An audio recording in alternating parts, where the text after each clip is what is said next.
یہ جو اعلامیہ جاری کیا گیا یہ بتاتا ہے کہ کسی کا ایک تو نام نہیں لیا گیا. اور انٹرنیشنل پیس اینڈ آرڈر کی بات رضا صاحب ہوئی ہے, پاکستان کیا وہ مڈل پاور اختیار کر چکا ہے؟ کیونکہ اگر مجموعی طور پر نظر ڈالے ایران اور امریکہ کے درمیان عدم اعتماد دکھائی دیتا ہے, یورپ پر بھی ایران کو اعتماد نہیں ہے, عرب ممالک فریق بن چکے ہیں, جاپان آسٹریلیا امریکی کیمپ کے اندر موجود ہیں, تہران واشنگٹن ریاض اور بیجنگ سب ایک کال کی دوری پر ہے, مستقل رابطے میں ہے بیک اینڈ پر. پاکستان ہی وہ ممکنہ ثالث ہو سکتا ہے جو بریک تھرو کروائے گا اس ساری سچویشن میں؟ کیا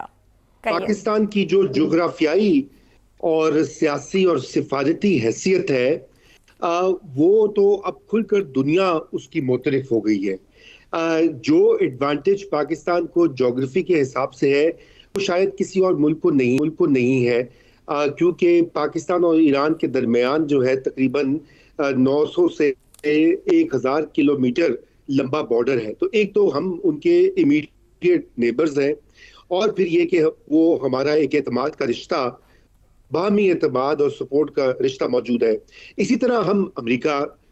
کے بھی جب سے پاکستان بنا ہے, پاکستان مغربی کیمپ میں رہا ہے اور امریکہ کا اتحادی رہا ہے, ہر دور پر ہر موڑ پر اتار چڑھاؤ آتے رہے ہیں, لیکن پاکستان کی جو الائنمنٹ ہے وہ رہی ہے. اور اسی طرح پاکستان اسلامی دنیا جو ہے, مسلم ممالک جو ہیں خصوصاً گلف میں, وہاں بھی پاکستان کی ایک خاص ویلیو بھی ہے, حیثیت بھی ہے. دفاعی پیکٹس ہو چکے ہیں, ہمارے لوگ لاکھوں کی تعداد میں وہاں پہ موجود ہیں, اور ہمارے بڑے گہرے اور پرانے رشتے ہیں. اور ترکی اور پاکستان تو بھائی بھائی ہیں, آپ دیکھ لیجئے ان کا تو اب آج سے نہیں, یہ تو دہائیوں کا یہ قصہ ہے. تو اس پورے بحران میں پاکستان کی جو ویلیو ہے اور امپورٹنس ہے وہ سامنے آ گئی ہے, اور اس کے امریکہ بھی اس کو ایکنالج کرتا ہے اور ایران بھی کرتا ہے. اب مسئلہ یہ ہے کہ پاکستان چونکہ ایک مڈل پاور ہے, آپ نے خود یہ کہا, اور بالکل مڈل پاور وہ ہے, اور نیوکلیئر پاور بھی ہے,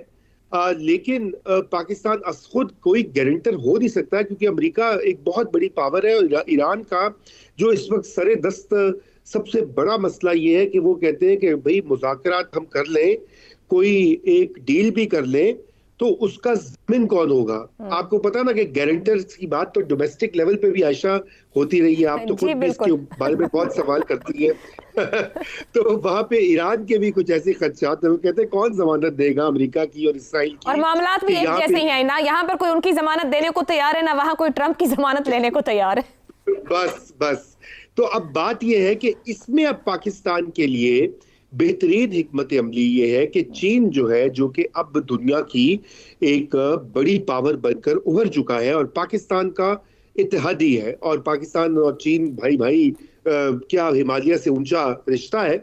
تو اس میں ایک تو پاکستان یہ چاہ رہا ہے کہ چین اس میں آگے آئے, اور یہاں پر ایک اگر ضامن نہ بھی بنے تو کم از کم اس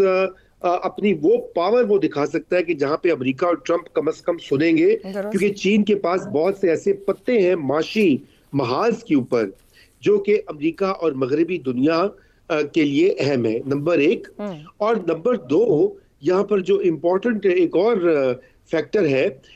وہ اس حوالے سے ہے کہ چین از خود پریشان بھی ہے کہ ابھی تو جو اس جنگ کے معاشی اثرات ہیں وہ کچھ مہینے تو شاید نکال لے گا, لیکن یاد رہے کہ دنیا کی وہ اب سب سے بڑی معیشت بننے جا رہا ہے, اور اس کی جو انرجی نیڈز اور اس کے معیشت کے اوپر جو اثرات ہیں وہ بھی بہت شدید ہوں گے. پھر آپ کو پتا ہے کہ چین نے belt and road initiative CPEC جس کا حصہ ہے, اس کے تحت 120-130 ممالک کے ساتھ معاملات جو ہے وہ کیے ہیں. اگر یہاں پہ جنگ اور جدل رہے گا, رستے بند رہیں گے, فلائٹیں بند رہیں گی, شپنگ لائنز متاثر ہوگی, تو چین کی ایکسپورٹس بھی متاثر ہوگی, اور چین کا تو پورا دار و مدار ایکسپورٹس پر ہے. تو چین کا اس میں معاشی انٹرسٹ ہے کہ یہاں پر کوئی تصفیہ ہو اور یہ جنگ بندی کی طرف بڑھے. اب یہ کیسے چین کرتا ہے؟ بنا اپنی فوجوں کو انوالو کیے ہوئے,